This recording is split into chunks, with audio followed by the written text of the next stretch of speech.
చాలామంది కౌన్సిలింగ్ వచ్చినప్పుడు మా దగ్గర పేరెంట్స్ సార్ మా అబ్బాయి డిప్రెషన్‌లో ఉన్నాడో, లేకపోతే డిప్రెషన్‌లోకి రాబోతున్నాడో, సో ఎట్లా మాకు తెలుస్తది? లేకపోతే మాకు ఇంకొక అబ్బాయి ఉన్నాడో ముందే గుర్తించాలంటే ఎలా గుర్తించాలని చెప్పేసి అడుగుతా ఉంటారు కౌన్సిలింగ్ వచ్చినప్పుడు.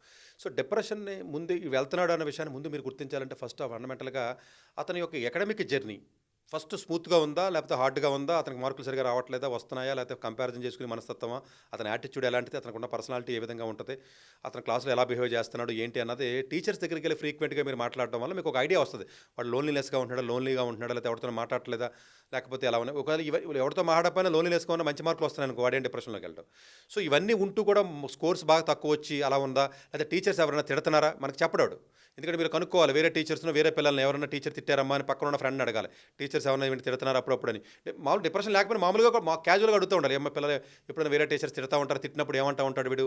అలా ఫ్రెండ్స్‌తో కొంచెం మాట్లాడుతూ ఉంటే పిల్లల యొక్క వాళ్ళ ఫ్రెండ్స్‌తో మీరు మాట్లాడినప్పుడు జనరల్‌గా కొన్ని మీకు చెప్పరు కాబట్టి, చెప్పుకోలేరు కాబట్టి, చెప్పరు కాబట్టి ఆ విధంగా కొంత ఏదన్నా మీరు ఆ స్కూల్‌లో టీచర్స్ ద్వారా గానీ, ఫ్రెండ్స్ ద్వారా గానీ కొంత ఇన్ఫర్మేషన్ గ్యాదర్ చేయాలి. అలాగే కొంతమంది జనరల్‌గా ఎవరికైతే మొబైల్‌కి అడిక్ట్ అవుతూ ఉంటారో వాళ్ళు ఎక్కువగా డిప్రెషన్‌కి వెళ్తారు. ఎందుకంటే లోన్లీగా వాళ్ళు చెప్పరు. వాళ్ళ రిలేషన్సా లేకపోతే ఎవరితో చాటింగ్ చేస్తున్నారో, ఏం చేస్తున్నారో, లేకపోతే వీడియో గేమ్ ఆడుతున్నారా, లేకపోతే ఏదో దొంగ పనులు చేస్తున్నారా, ఏయో ఒక పనులండి చేస్తా ఉంటారండి. అవి చెప్పకుండా చేస్తారు కాబట్టి దానివల్ల కూడా డిప్రెషన్‌కి వెళ్ళే అవకాశం ఉంటది కాబట్టి ఎవరైతే చిన్న పిల్లలు జనరల్‌గా టీనేజ్‌లో ఉన్నటువంటి పిల్లలు మొబైల్‌కి ఎక్కువగా అడిక్ట్ అవుతారో వాళ్ళు ఎవరైతే ఎక్కువ అవుతా ఉంటారో వాళ్ళు జనరల్‌గా డిప్రెషన్‌లోకి వెళ్ళే అవకాశాలు చాలా చాలా ఉంటాయి. ఎందుకంటే వాళ్ళు ఏది చూస్తున్నారు, ఎలా బిహేవ్ చేస్తున్నారు, ఎవరితో మాట్లాడుతున్నారు అన్న విషయం మీకు తెలియదు కాబట్టి మీరు గెస్ చేయలేరు కాబట్టి ప్రాబబుల్లీ మీరు నిజంగా మీ పిల్లలు నిజంగా అంత హానెస్ట్ ఉన్నారు అనుకున్నట్లయితే వాళ్ళు ఓపెన్‌గా ఉన్న మొబైల్ మీ మొబైల్ వాడినా లేదా తల్లిదండ్రులు మీ మొబైల్ వచ్చి వాడుకోమని చెప్పండి. ఆ హిస్టరీలోకి వెళ్ళి చెక్ చేసినప్పుడు మామూలుగా నాలెడ్జ్ కంటెంట్ ఏదైనా చూసినట్లయితే ఇబ్బంది ఉండదు. మిగతా ఏదైనా చూస్తున్నారంటే మేబీ ఫ్యూచర్‌లో లోన్లీనెస్‌కి, డిప్రెషన్‌కి వెళ్ళే అవకాశం ఉందన్న విషయాన్ని మీరు గమనించాలి.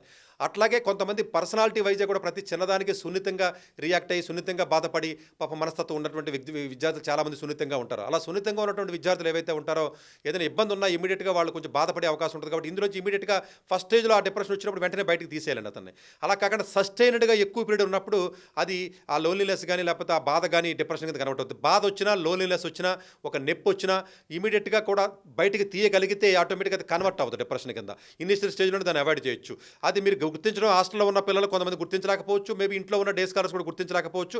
వీలైనంత వరకు ఇలాంటివి రాకుండా ఉండాలన్నట్లయితే సింగిల్ రూమ్ ఇవ్వడం, లేకపోతే రూముల్లో ల్యాప్‌టాప్‌లు ఇవ్వడం, రూమ్‌లోకి వెళ్లి చదువుకోవడం, లేకపోతేనేమో ఇలాంటివి ఏవైతే ఉన్నాయో అలాంటివి జరగకుండా ఉండాలి. సో ఈ జాగ్రత్త మీరు తీసుకున్నట్లయితే డిప్రెషన్‌లో ఉన్నాడా లేదా అన్నది అతని పెర్ఫార్మెన్స్ బట్టి, అతని పర్సనాలిటీ బట్టి, అతని యాటిట్యూడ్ బట్టి, స్కూల్‌లో అతనికి టీచర్స్ యొక్క ఫీడ్‌బ్యాక్ బట్టి, అతని ఫ్రెండ్స్ ఎవరైతే ఉన్నారో ఫ్రెండ్స్ బట్టి, సో అతను మాట్లాడే విధానం బట్టి, అతను ఇంట్రోవర్టా, ఎక్స్‌ట్రోవర్టా, అతని మైండ్ యొక్క ఆలోచన విధానం బట్టి, అతని సున్నితత్వం బట్టి వీటి పారామీటర్స్ అన్నిటిని బట్టి కూడా కొంత గమనించొచ్చు మీరు.